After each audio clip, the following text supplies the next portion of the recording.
জান্নাতের কাফেলা একটি Islamic channel. আসসালামু আলাইকুম ওয়ারহমতুল্লাহ। সম্মানিত দিনদার ভাই বোন বন্ধুরা, আল্লাহ তাআলার ৯৯টি সুন্দর গুণবাচক নাম রয়েছে। এই নামগুলি পাঠে অনেক ফজিলত পাওয়া যায়। আজকে আল্লাহ তাআলার একটি নাম আল আলিমু। আল আলিমু এই নামের অর্থ ও এর ফজিলত নিয়ে আলোচনা করব। আশা করি ভিডিওটি শেষ পর্যন্ত সাথে থাকবেন, সেই সাথে লাইক কমেন্ট শেয়ার করবেন এবং সাবস্ক্রাইব করে পাশে থাকবেন।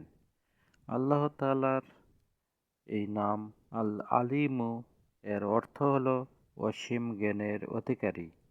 অসীম জ্ঞানের অধিকারী এই নামের ফজিলতে বলা হয়েছে, যে ব্যক্তি প্রত্যেক দিন অধিক পরিমাণে ইয়া আলিমু পাঠ করবে, আল্লাহর রহমতে তার জন্য ইলম ও মাগফিরাতের দরজা খুলে দেওয়া হবে। এর পরের ফজিলতে বলা হয়েছে, আল্লাহ তাআলার এই নাম আল আলিমু। আল আলিমু এই নাম মোবারক ৪০ দিন পর্যন্ত ১০০ বার করে পাঠ করে পানির উপর দম করে বালক বালিকাকে, যাদের স্মৃতিশক্তি কম, সেই সমস্ত বালক বালিকাকে খালি পেটে সকালবেলা পান করাই দেবে। ইনশাল্লাহ তাদের স্মরণশক্তি বৃদ্ধি পাবে।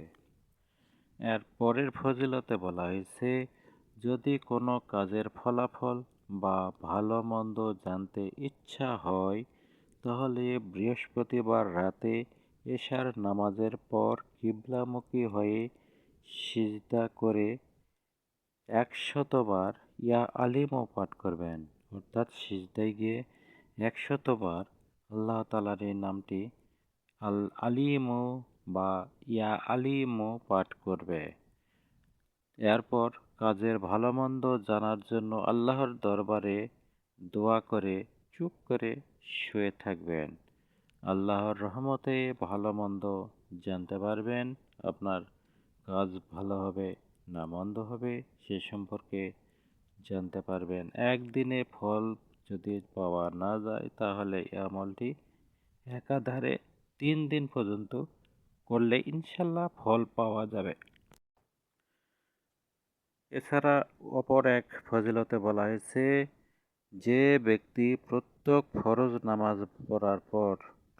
দিন ফরজ নামাজ পড়ার পর ১০০ বার করে ইয়া আলিমু আল গাইবি ওয়া শাহাদাতি, ইয়া আলিমু আল গাইবি ওয়া শাহাদাতি নিয়মিত পাঠ করার অভ্যাস করতে পারে, তাহলে আল্লাহর মেহেরবানিতে সেই ব্যক্তি কাশফের দৌলত লাভ করতে সক্ষম হবে। এছাড়া পরের ফজিলতে বলা হয়েছে, যদি কোনো ব্যক্তি প্রত্যেক ফরজ নামাজ পড়ার পর ইয়া আলিমুল গাইব ১০০ বার করে নিয়মিত পাঠ করে, তাহলে সে ব্যক্তিকে আল্লাহ তাআলা কাশফের দৌলত দান করবেন।